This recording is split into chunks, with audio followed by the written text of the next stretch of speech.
শীতকাল মানেই পিঠা পায়েস। আমিও বানিয়ে ফেললাম আজকে খেজুরের গুড়ের পায়েস। আসসালামু আলাইকুম, কেমন আছেন সবাই? আজকে আমি খেজুরের গুড় দিয়ে পায়েস রান্না করব। এই জন্য আমি 1 কেজি পরিমাণ এখানে দুধ নিয়েছি।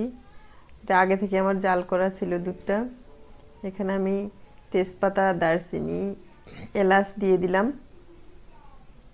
আর এটার সাথে 2 কাপ পানি দিয়ে দিলাম। দিয়ে এটাকে কিছুক্ষণ জাল করে নেব, পানিটা দুধটা আরও গরম হওয়া পর্যন্ত। দুধে বলক চলে এসেছে। এখন আমি ধুয়ে রাখা এই যে চালগুলো দিয়ে দিব, পোলার চাউল। এখানে আমি 1.5 কাপ চাল নিয়েছি।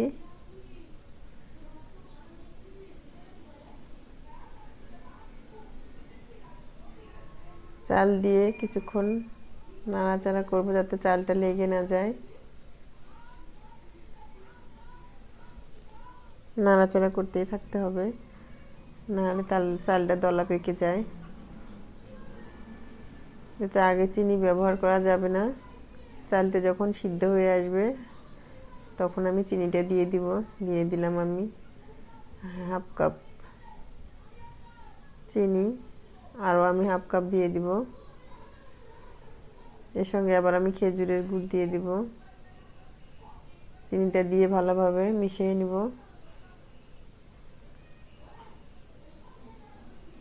এই খেজুরের গুড়ের পায়েস খেতে কিন্তু অনেক মজা লাগে। খেজুরের গুড়ের ফ্লেভারটাই অনেক মজার। দিয়ে দিলাম আমি এখানে খেজুরের গুড় বেশ খানিকটা।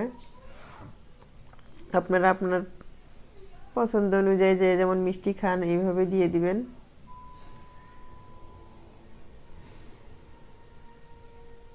এই যে আমার খেজুরের গুড়ের পায়েসটা মোটামুটি হয়ে গেছে।